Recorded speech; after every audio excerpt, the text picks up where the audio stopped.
Bismillahirrahmanirrahim. Assalamualaikum warahmatullahi wabarakatuh. Perkenalkan, nama saya Dita Dwi Wanti. Saya bertugas di SMP Negeri 152 Jakarta. Saya calon guru penggerak angkatan 9. Hari ini saya akan melakukan wawancara dengan kepala sekolah untuk mengetahui satu contoh kasus yang pernah terjadi di sekolah dan bagaimana cara penyelesaian kepala sekolah dalam mengambil keputusannya. Nah, di depan saya, alhamdulillah sudah ada kepala sekolah saya sendiri, Bu Sri Widyastuti MPD. Assalamualaikum, Bu. Beliau adalah kepala sekolah SMP Negeri 152 Jakarta. Baik, Ibu, hari ini saya izin mau wawancara Ibu ya, Bu, sebentar ya, Bu. Terima kasih juga sudah mau menyempatkan waktunya untuk saya ganggu sebentar. Langsung saja, Ibu. Iya. Ibu, selama Ibu menjadi kepala sekolah, pasti pernah terjadi satu kasus di mana Ibu harus membuat keputusan. Nah, bisa tolong diceritakan satu contoh kasus saja dan bagaimana cara penyelesaiannya? Mungkin bisa diceritakan dengan singkat. Contoh kasus yang pernah kami lakukan adalah pandu Peserta didik. Iya. Nah, selain didik itu dia ingin sekolah, tapi orang tuanya memaksa dia untuk mencari uang dengan dia menjadi tukang parkir di salah satu toko di daerah Sunda. Nah, kami mencarilah orang ini. Kenapa tidak sekolah? Ternyata di rumahnya juga nggak ada. Ternyata ada di tempat parkir yang di toko itu. Nah, kemudian dengan orang tuanya, ternyata ibunya tidak membolehkan si Pandu itu sekolah. Saya simpulkan sedikit ya, Bu. Jadi terjadi kasus oleh peserta didik bernama Pandu. Si Pandu sering sekali membolos ya, Bu ya, tidak masuk sekolah dan tidak ada keterangan. Ternyata setelah dicari tahu oleh wali kelas dan juga berkolaborasi dengan guru BK, didapati informasi ternyata Pandu ini mencari nafkah gitu ya, Bu, dengan cara menjadi tukang parkir. Oke, baik. Dengan kasus seperti itu, bagaimana Ibu dapat mengidentifikasi kasus-kasus yang merupakan dilema etika seperti ini? Kalau dilema etika itu kan sebenarnya benar dan benar ya. Betul. Contohnya si Pandu ini, seorang pendidik itu kan harus berupaya bagaimana caranya datang ke sekolah belajar. Nah, dalam kasus Pandu ini beberapa kali wali kelas dengan BP ke ibunya memberikan pemahaman kepada orang tua Tentang pentingnya pendidikan itu. Nah, ada beberapa kali Pandu datang ke sekolah, tapi kemudian balik lagi. Mungkin karena kesulitan ekonomi Pandu tetap menjadi pengparkiran. Lanjut ke pertanyaan kedua ya, Bu. Berarti dengan kasus Pandu ini, di mana kita temui fakta, satu sisi dia harus sekolah, melanjutkan pendidikannya, tapi satu sisi lain dia diharuskan untuk juga bekerja mencari uang untuk menopang kehidupan keluarganya. Jadi ada dua sisi yang dikatakan benar dan benar gitu ya, Bu ya. Nah, melihat kasus seperti itu, bagaimana Ibu menjalankan pengambilan keputusan terkait dengan peserta didik ini? Baik, mereka kalau mengambil keputusan bukan dari saya ya tentunya. Ini adalah kolaborasi antara wali kelas, BP, kemudian juga wakil kesiswaan. Jadi kita ada yang namanya istilahnya studi kasus lah ya, tentang bagaimana ini Pandu mau kita apakan. Karena di satu sisi anak ini butuh pendidikan, di satu sisi orang tuanya kesulitan ekonomi. Ini bagaimana kita harus menyelesaikan Pandu. Nah, berarti proses ketika Ibu menjalankan pengambilan keputusan atas masalah ini, Ibu melakukan kolaborasi ya, Bu ya, dengan para guru, juga guru BK dan juga wakil kepala sekolah bidang kesiswaan. Baik. Kemudian ketika kolaborasi itu, Bu, langkah-langkah atau prosedur apa dalam mengambil keputusan? Seperti apa yang biasanya Ibu lakukan? Tentunya saya mengambil keputusan harus ada data ya. Di Pandu udah berapa kali nggak masuk? Sudah berapa hari dan sudah berapa kali kita menghubungi ke orang tuanya bahwa anak ini si Pandu ini memang butuh butuh pendidikan karena kan usianya juga masih usia sekolah ya. Itu karena kan di Indonesia juga wajib belajar. Berarti langkah pertama ketika ibu mengambil keputusan itu harus data. Harus ada data dan juga informasi ya Bu ya. Ada lagi Bu? Nah setelah itu, setelah orang tuanya kita beritahu, kemudian kunjungan berarti ya Bu? Nah akhirnya orang tuanya waktu itu kan dia sempat anaknya mau belajar tuh kan. Iya. Ibunya mungkin tidak bisa mencari nafkah, si Pandu balik lagi tuh. Ini cukup sangat dilematis ya Bu untuk anak-anak peserta didik yang di usia sekolah, di mana dia harus terus melanjutkan pendidikannya, tapi di sisi lain dia juga harus mencari nafkah untuk menopang keluarganya. Nah kita sebagai pihak sekolah ini yang juga ikut sama-sama berat juga ya Bu ya. Iya, betul. Nah ketika ibu melakukan pengambilan keputusan, tadi ibu sudah jelaskan, ibu mengumpulkan data dulu, lalu ibu mencari informasi dan ke rumah orang tuanya. Hal-hal apa saja Bu yang selama ini ibu anggap efektif ketika mengambil keputusan dalam kasus yang terjadi tadi? Efektif yang saya selalu mengingatkan dengan wali kelasnya, Pani masuk nggak? Oh gitu. Selain Pani masuk nggak? Udah sampai mana nih? Jadi pengawasan ya? Iya. Pengawasan ke guru wali kelas dan guru BK. Oh, berikutnya Bu, hal-hal apa saja yang selama ini merupakan tantangan nih Bu dalam mengambil keputusan pada kasus-kasus yang terjadi? Tantangannya emang kita perlu waktu ya, butuh waktu. Ini kan memang kasusnya dilematis nih ya, antara belajar dan mencari nafkah buat keluarga. Ya. Nah sebagai kepala sekolah tentunya perlu waktu kan mendapatkan informasi tentang peserta didik ini. Kalau itu menjadi tantangan bagi ibu ya, masalah waktu ya, mungkin ada lain Bu, mungkin yang terkait dengan guru, misalnya butuh koordinasi atau bagaimana ya, gitu ya. Perlu koordinasi kita dengan wali kelas, bimbing, siswaan, itu harus ada kontinuitas ya. Baik Bu, berikutnya, apakah ibu memiliki tata cara atau jadwal tertentu dalam menyelesaikan kasus ini? Misalnya apakah langsung menyelesaikan hari itu juga atau memiliki sebuah jadwal? Kalau jadwal sih enggak ya, cuma selalu mengingatkan ketika ketemu BP-nya. Nah ketika memang Pandu benar-benar sudah tidak masuk sekolah, kita bikin konferensi kasus dan treatment apa ini, supaya walaupun dia mencari nafkah, tapi dia tetap belajar. Apakah dia nanti kasih tugas, kita tugas ke guru-guru bidang studi, agar walaupun dia tidak ada di sekolah, dia tetap bisa belajar lah. Waktu malam atau setelah dia cari uang ya Bu ya. Menarik sekali nih Bu.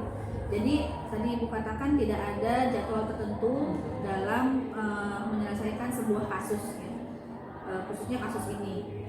Berikutnya, apakah ada seseorang atau faktor-faktor yang mempermudah Ibu, membantu Ibu ketika Ibu harus mengambil keputusan? Jadi keputusan ini kan tentunya bukan dari saya aja ya, jadi dari teman-teman yang kadang mempunyai ide-ide yang sangat bagus. Jadi ide tidak saja dari saya, tapi bisa datang dari teman-teman, guru. Tentu yang kalau kasus Pandu ini wali kelas, BP, jadi Ibu membuka ruang diskusi ya Bu untuk menanyakan pendapat dari guru-guru lain, bagaimana pandangan mereka masalah ini. Jadi keputusannya kita ambil bareng-bareng. Bukan jadinya. Iya. Kemudian pertanyaan terakhir, dari semua hal yang telah tadi Ibu sampaikan, kira-kira pelajaran apa yang bisa dipetik dari kasusnya si Pandu ini yang mungkin mencari nafkah? Kita berhasil membuat Pandu itu kembali lagi ke sekolah, itu kepuasan. Oh iya. Ini kita guru-guru di sini berhasil membawa Pandu itu kembali ke sekolah, kepuasan sendiri lah. Jadi kepuasan Ibu adalah ketika membuat anak tetap belajar kembali ke sekolah. Itu kepuasan tersendiri yang tidak bisa dinilai dengan uang. Iya. Jadi mungkin kepuasan batin. Iya. Jadi mungkin juga sesuai dengan amanat undang-undang ya Bu, seluruh warga negara Iya. berhak mendapat pendidikan yang layak. Sekian dulu Ibu wawancaranya hari ini. Terima kasih sudah meluangkan waktu untuk saya wawancara. Sekian dulu. Iya. Terima kasih. Semoga kita sukses selalu. Terima kasih Bu Sri. Terima kasih. Assalamualaikum.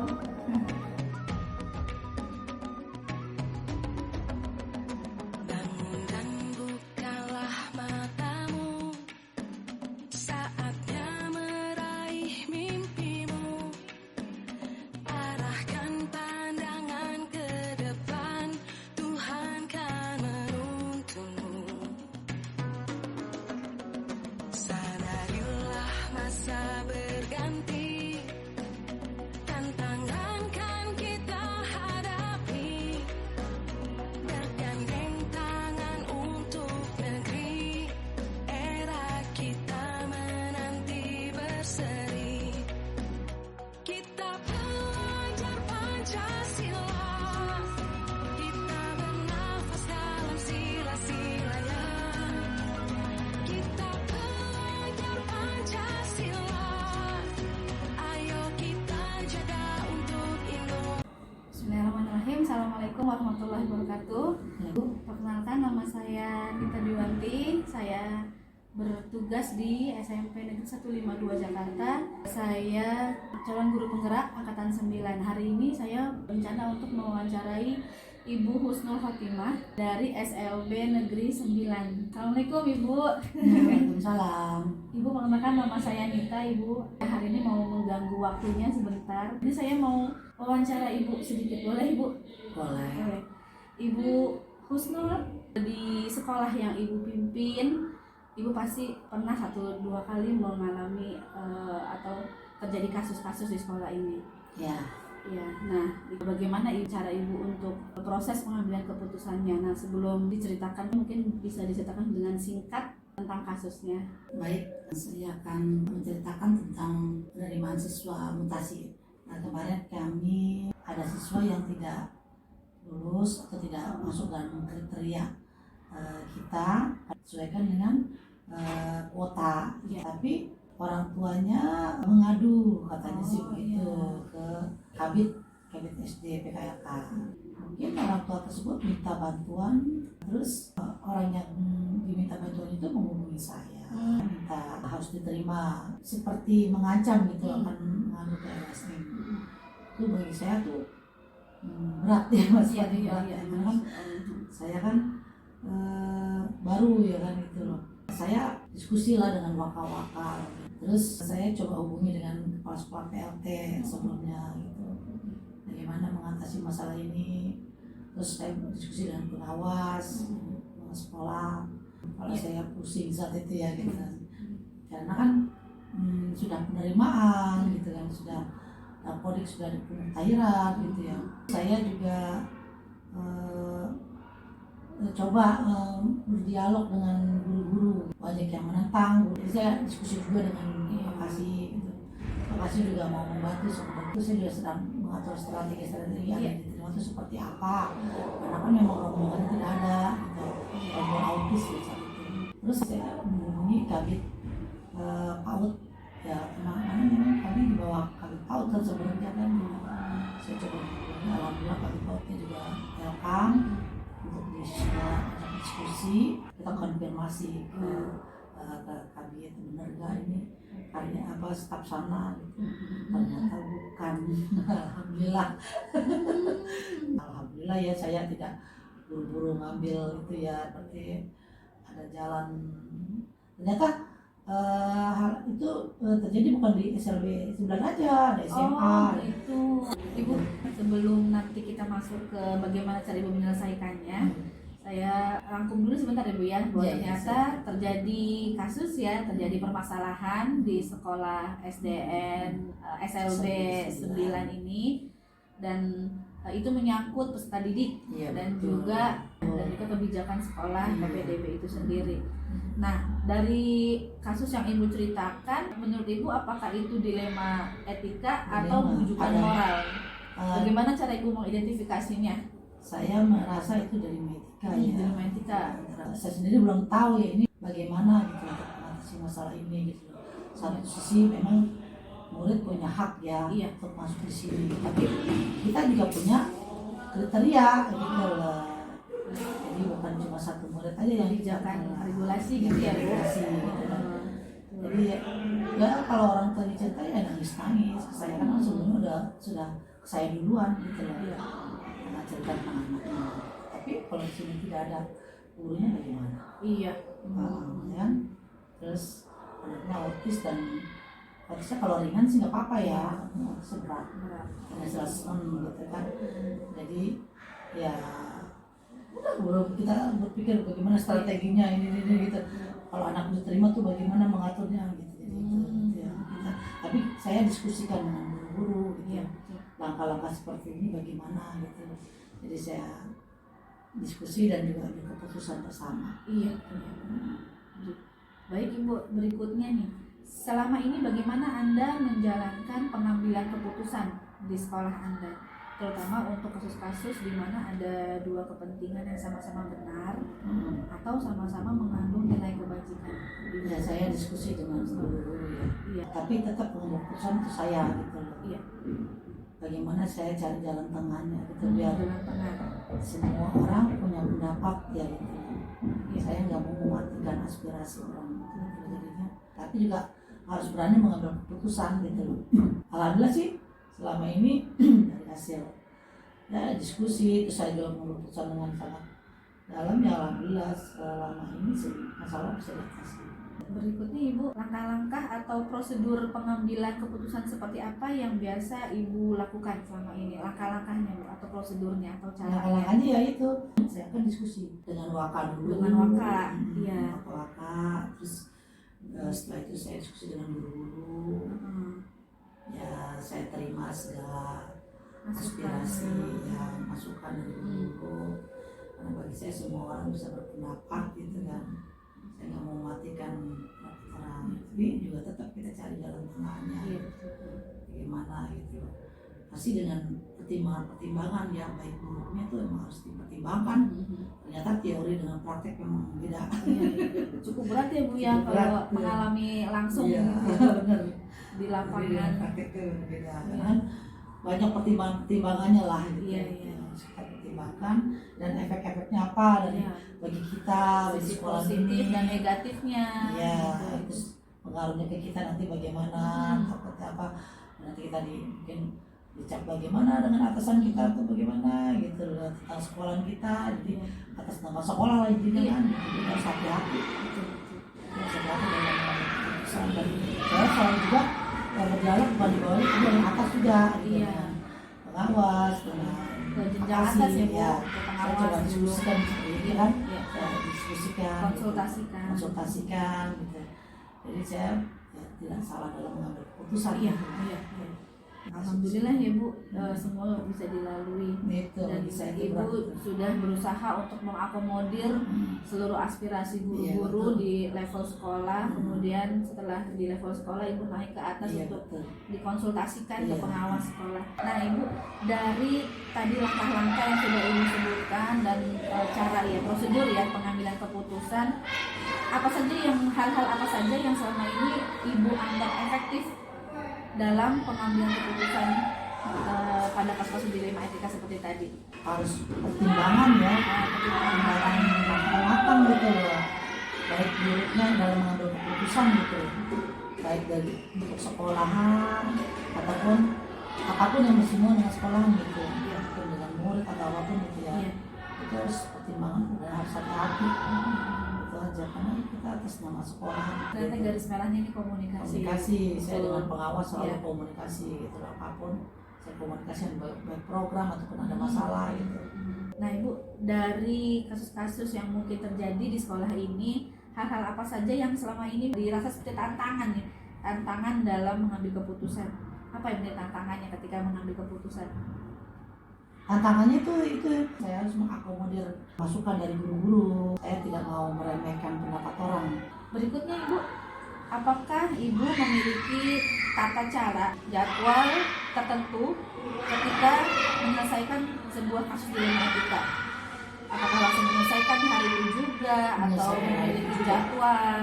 Tidak, hari itu juga. Oh, hari itu juga Ibu. Karena pada waktu itu kan saya Senin langsung saya Wow. masuk langsung. Berarti gercep ya Bu? Ya gercep memang. Itu orang-orang saya gercep banget. Oh. Karena kan menyangkut, saya juga mempertimbangkan nasib muridnya tersebut kan. Karena ya guru saya nggak mau gitu loh. Bagi saya ya itu tadi, setiap orang punya pendapat gitu loh. Tapi ya tetap keputusan di tangan saya dengan cara mencari jalan tengah gitu loh. Saya selalu menginginkan setiap orang bisa memberikan masukan ke saya gitu loh. Karena saya belum tentu benar juga kan. Iya kan, ada juga saya mungkin salahnya gitu kan. Gitu. Jadi itu sih membuka ruang diskusi ya Bu ya, biar semua merasa memiliki kasus Ya, ini gitu. ya betul. Kan kasihan juga Iya. gitu. Jadi kita harus punya keputusan gitu. Anaknya dengan kelamaan Ya jangan sampai tidak terlayani di sana sini gitu loh. Sini ya Bu ya. Itu harus cepat itu. Iya, insya Allah. Berikutnya Ibu, apakah ada seseorang atau faktor-faktor lain yang selama ini mempermudah Ibu atau membantu Ibu dalam pengambilan keputusan pada kasus-kasus di sekolah? Semua orang bisa memberikan saya kemudahan kalau masukannya pas ya. Makanya saya membuka ruang komunikasi gitu dalam mengambil keputusan. Berikutnya Ibu, ini mungkin yang terakhir, dari semua hal yang Ibu sampaikan tadi ya, pelajaran apa yang dapat dipetik dari pengalaman pengambilan keputusan di Lemah Etika pada kasus ini? Satu, hati-hati dalam mengambil keputusan. Ya.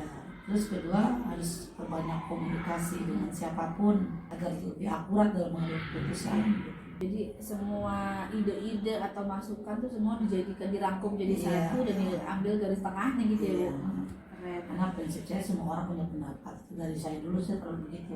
Iya. Semua orang punya pendapat, semua orang punya kemampuan itu aja. Dan terbuka ya Bu ya, Terbuka silakan. Saya kalau rapat pasti terbuka. Silakan yang mau bicara silakan, yang mau punya pendapat. Saya selalu begitu. Jadi nggak otoriter ya Ya, Bu. saya begitu begitu. Masya Allah. Nah, dari dulu saya begitu kan, saya kan guru koordinator. Justru dengan begitu orang lebih berkembang gitu Iya. loh. Gitu loh. Ini silakan.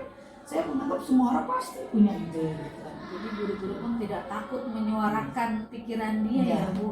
Baik Ibu Husnul Khotimah, sepertinya saya cukupkan sampai di sini. Terima kasih Ibu sekali lagi atas waktunya. Assalamualaikum. Waalaikumsalam. Iya. Terima kasih. Iya, Assalamualaikum. sama-sama.